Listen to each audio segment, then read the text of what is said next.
Welcome to the selfgrowth.com show. My name is David Riklan, and I'm the founder of selfgrowth.com.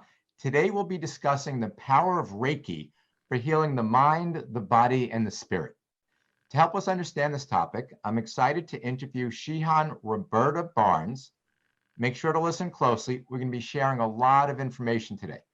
Before you get started, I want to take a couple of minutes and share some information about Shihan Roberta Barnes. And first, I just want to give her your website. So I want everybody to jot this down because you're going to want to check out some stuff from her later. It's naturalhealinglearning.com. So her website is naturalhealinglearning.com. All right, let's jump in. Roberta, welcome to our show. I'm glad to be here. Thank you. All right, excited. We've got a lot of good information to share today. Before we jump into some of the questions, I'd like just to get a better sense of your background. Can you share some of your background? How did you get into Reiki? How did you originally get involved? So kind of take us back and share your story with us. Well, my story goes back to one of those times. There was a bad accident. I have a couple of spinal cord injuries and I had a brain injury, a few brain surgeries. And the medical doctors went as far as they could. And I wanted to heal more. So I started learning different forms of natural healing.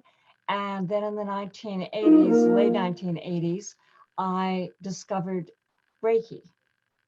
And at that point in time, I wanted to learn more and more. And in the 1990s, I began studying. And then in 1999, I was very blessed to learn about Genda Reiki Ho, Komo Reiki Kai, because they are styles that have come directly from Japan. Mm-hmm. And by the way, I have 2 spinal cord injuries, brain injuries. I was told I would never stand, let alone walk. And yes, I do walk. Okay. So that is very good. I walk, Sure. I dance my way, and I do just about everything I want within limitations. Mm-hmm. And this has given me the understanding of helping others.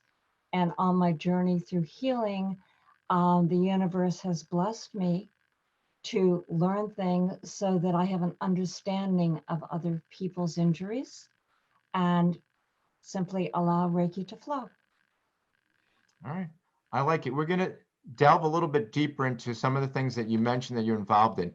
And Reiki, just take us back a little bit, and then I'm going to ask you to share some differences. What's your quick explanation of what is Reiki? How would you define what is Reiki?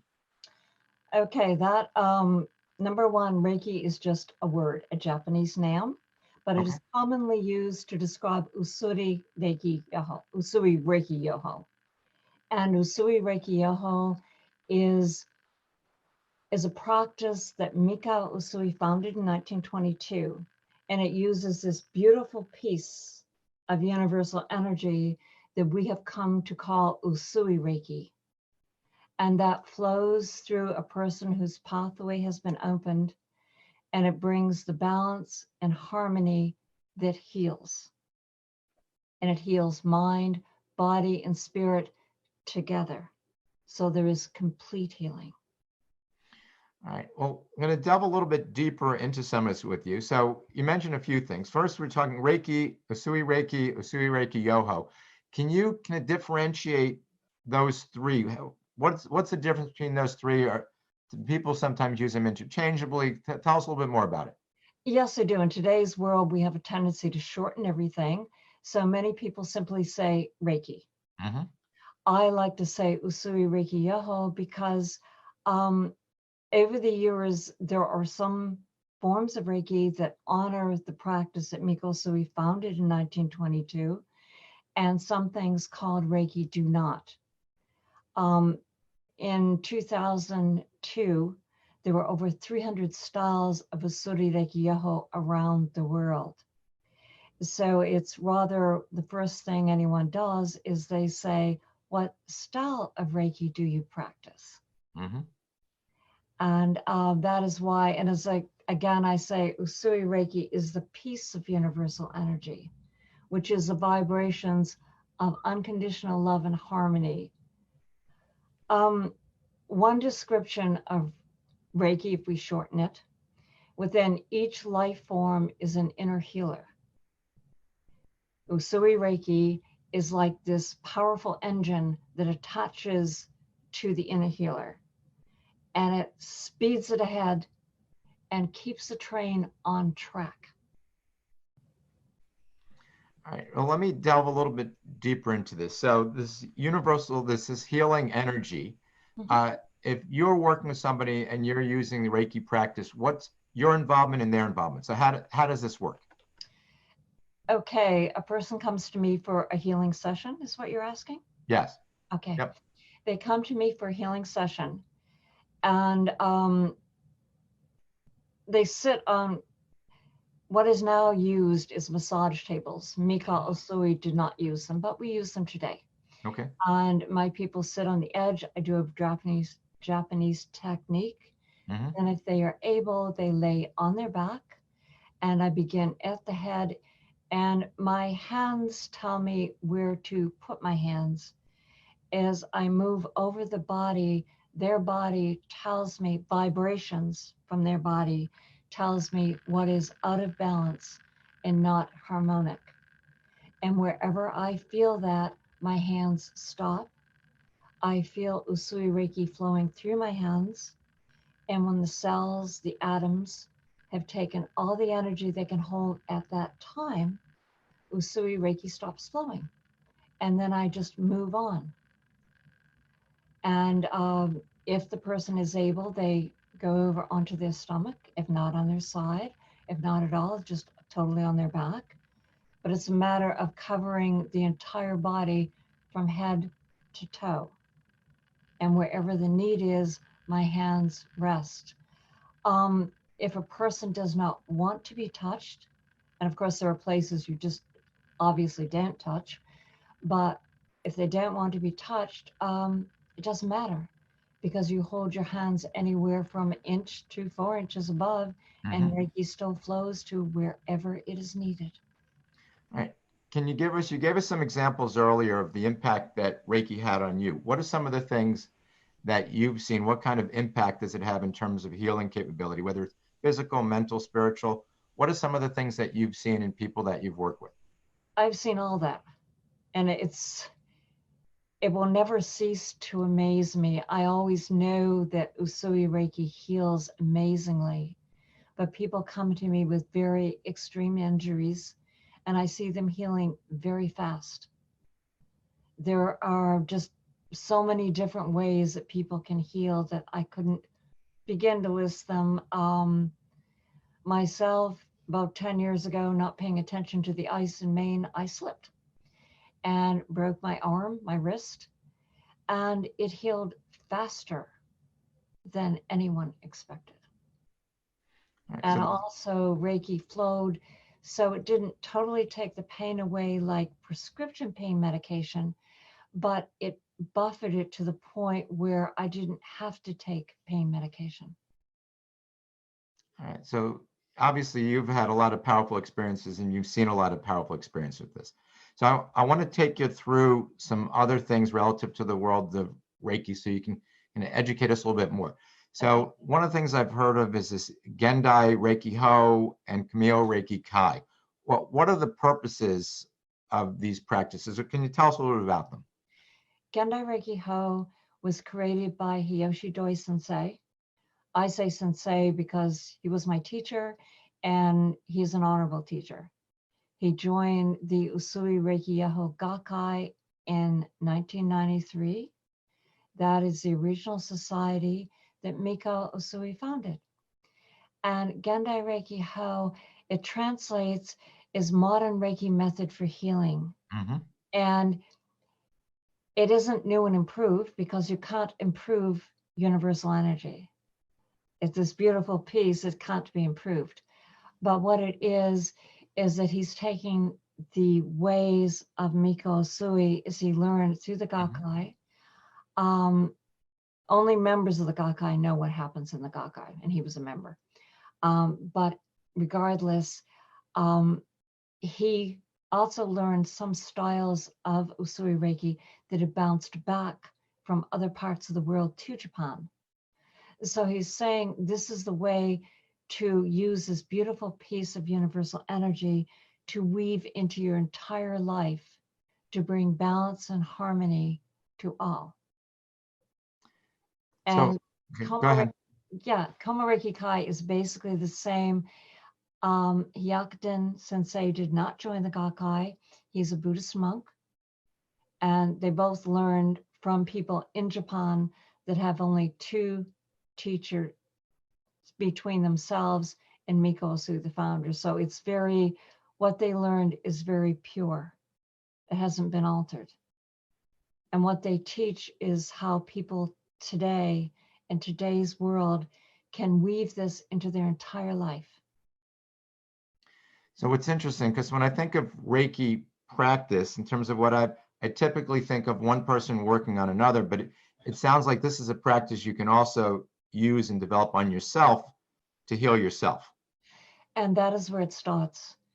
The first level, Shodan, which translates as first teachings, it focuses on self-growth, self-healing, and just raising your vibration to the point where love and harmony emanates from you. You can also share with others in that level, because obviously when something as beautiful is flowing through you and healing, you want to share with others. But it's focusing on self-growth, self-healing.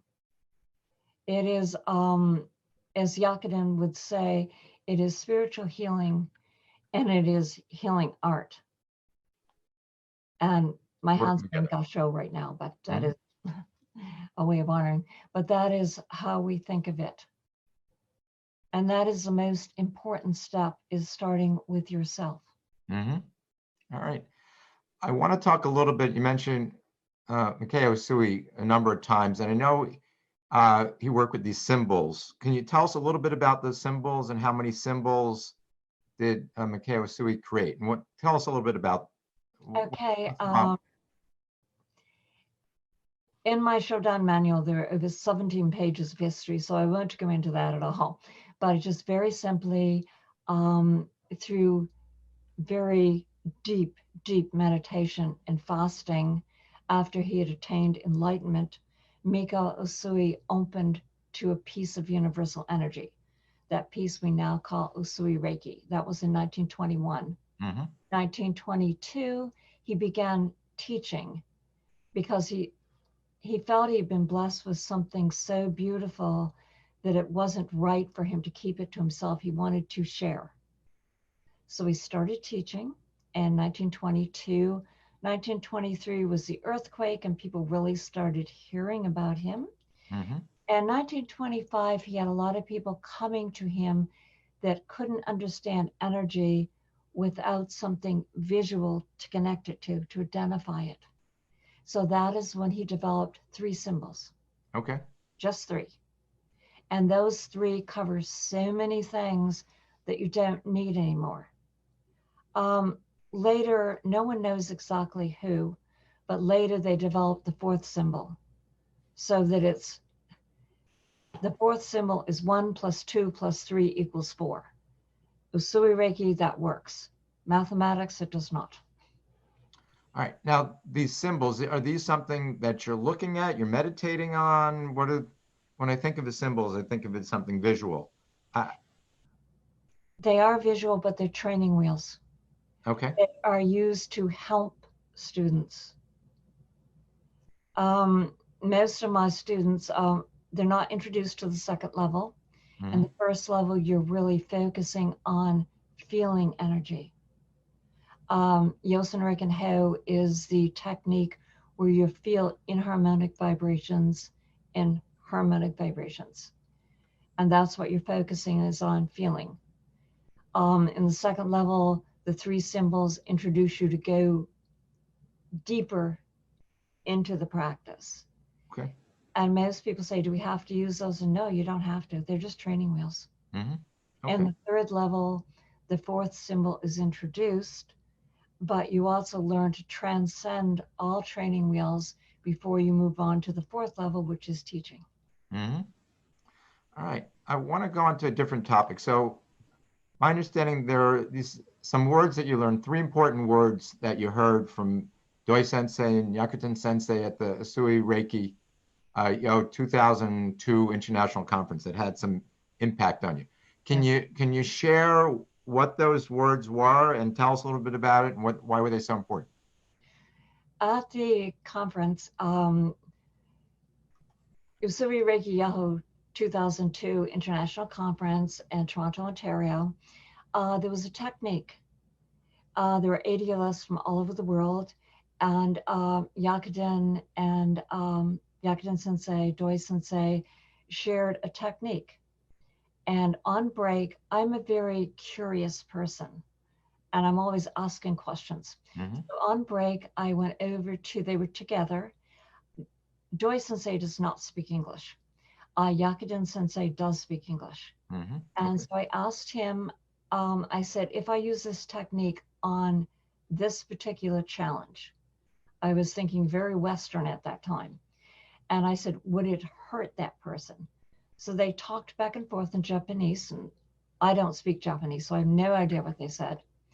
And then Yakinen looked at me and he had this beautiful smile that you would expect a Buddhist monk to have.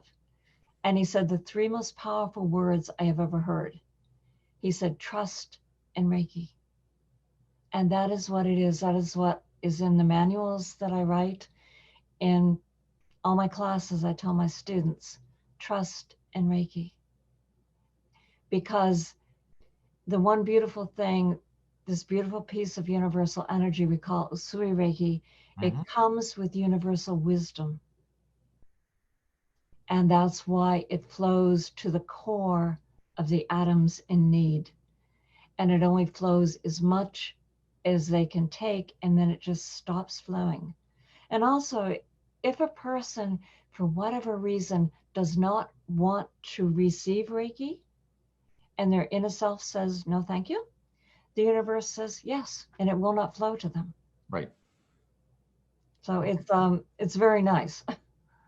It's interesting. I've been hearing about the power of Reiki and energy flow for many, many years. And there's a few things I want to continue delving into. So I think earlier you might have mentioned Mikao Usui's first awakening.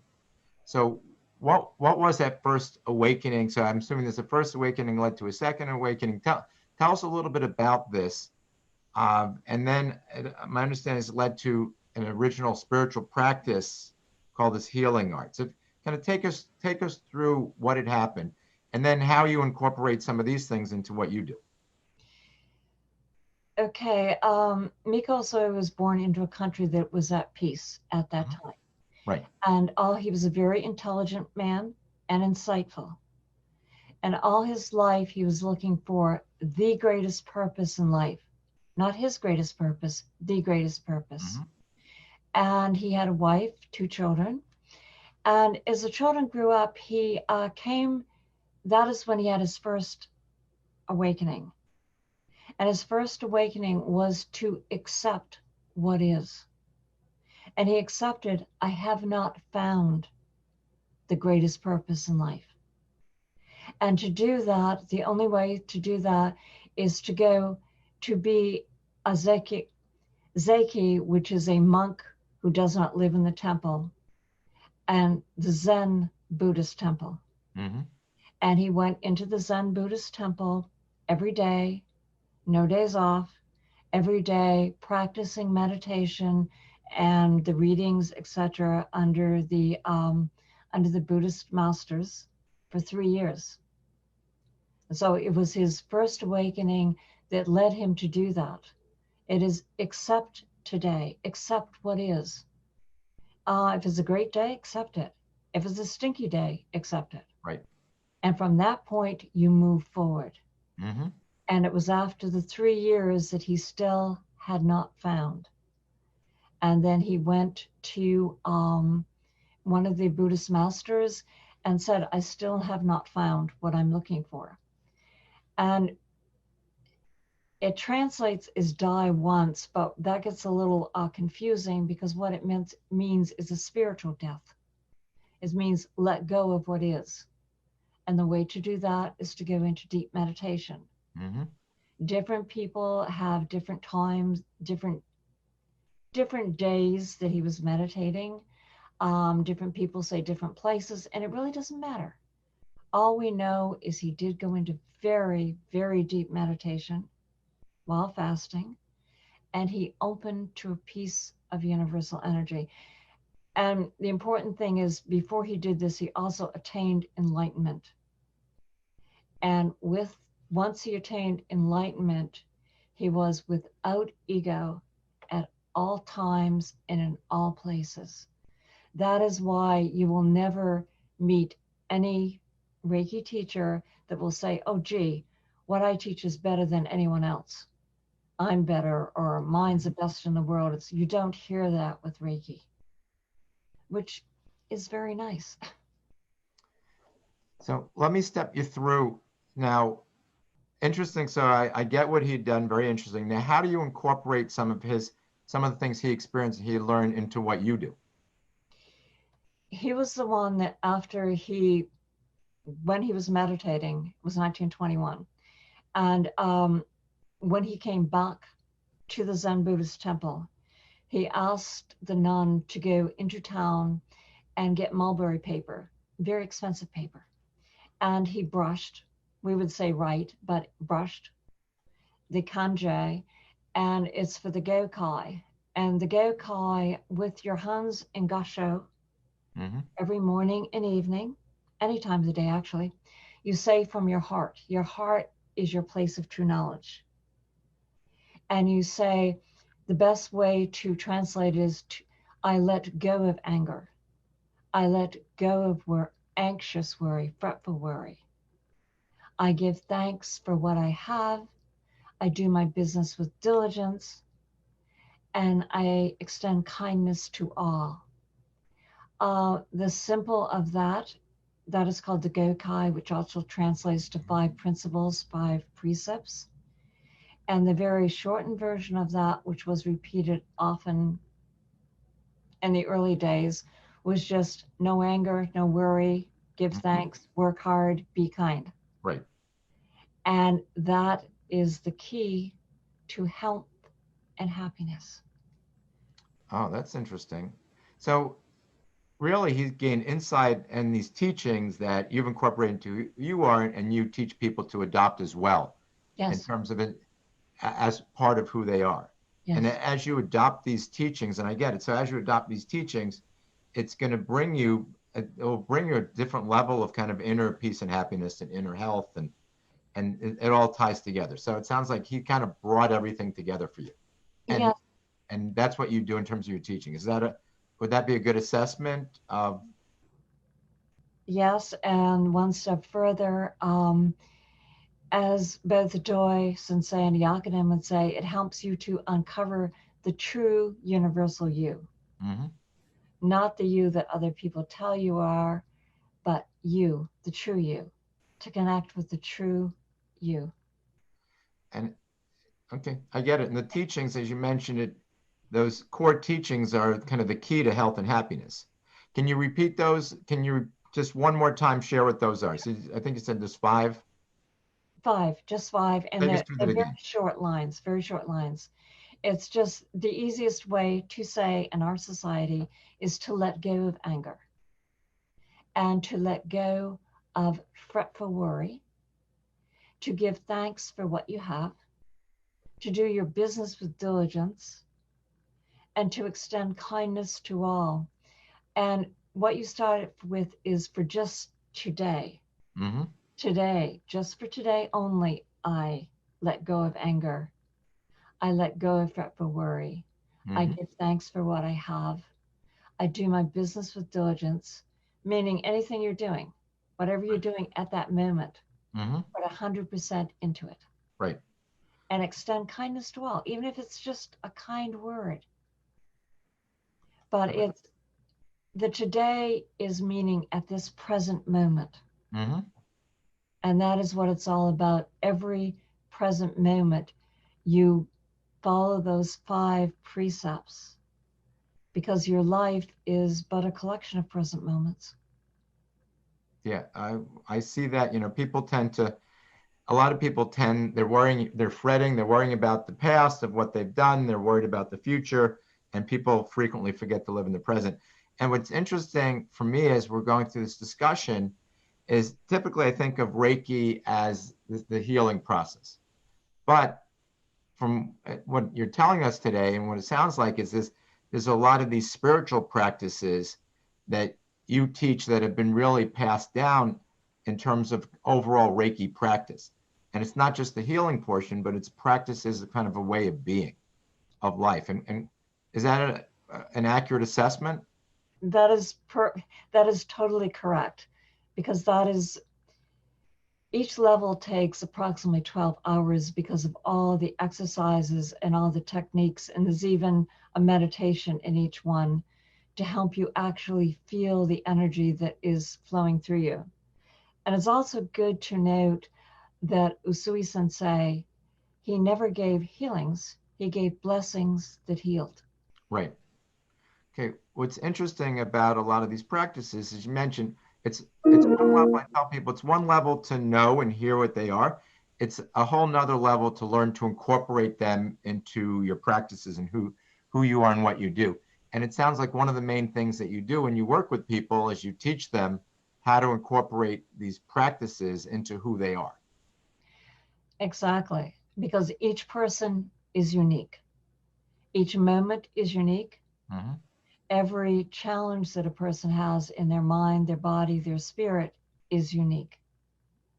And that's why this piece of universal energy flows to wherever is needed.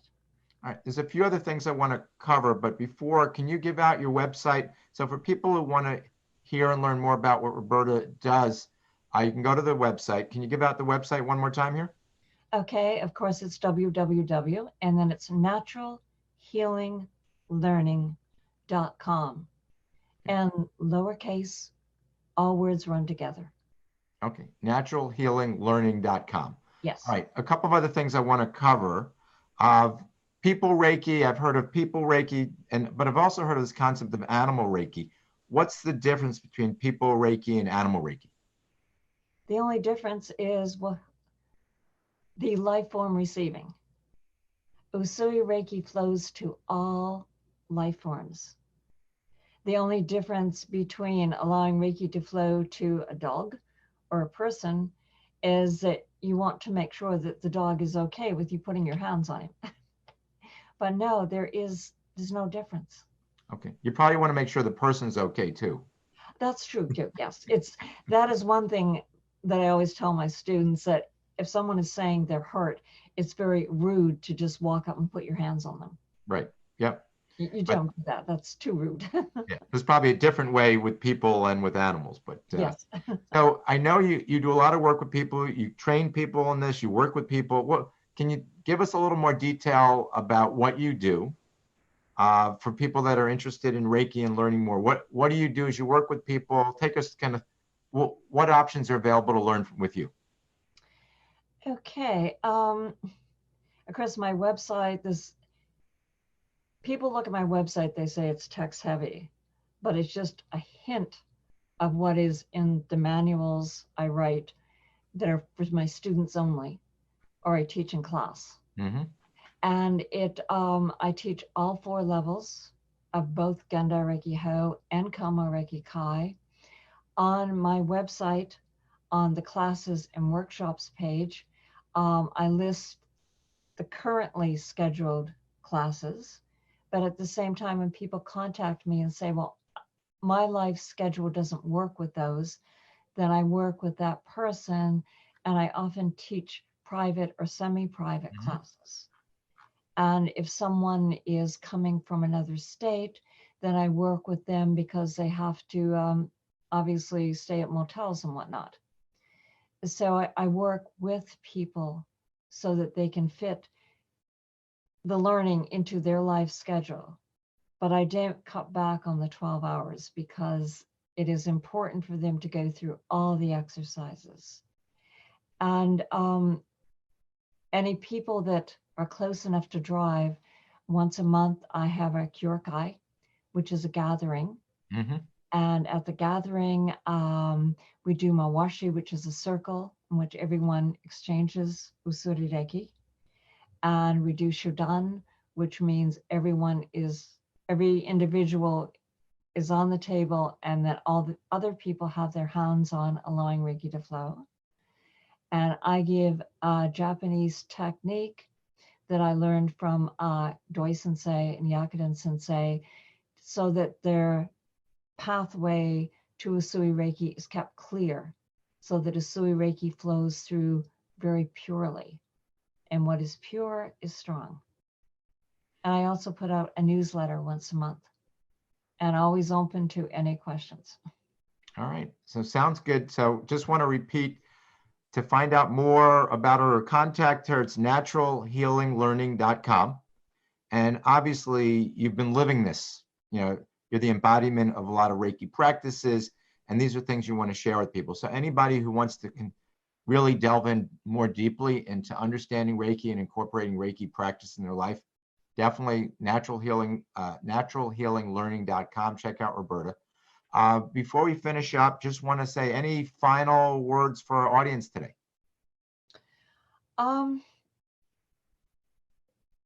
It just covers so much. Down at the bottom of my homepage on my website, I have, when every corner of this world is in balance and with harmony, there will be world peace. And that is the way I look at it. The more people are open to Reiki, receiving Reiki, the more people you have in balance and harmonious. And that equals world peace. All right. Well, those are great things for all of us to attain, being in balance and this harmony. So this is if you look at what you'd want to do as an individual, that's a great thing to really aspire to. And obviously a lot of power. So that's a great message. All right. Well, thank you, Roberta. You've shared a lot of information today. Thanks for joining us. Okay. And I'd like to thank everybody for listening today. And I want to wish everybody great success in all areas of your life. We'll talk to everybody soon. All right. Take care. Okay. Thank you.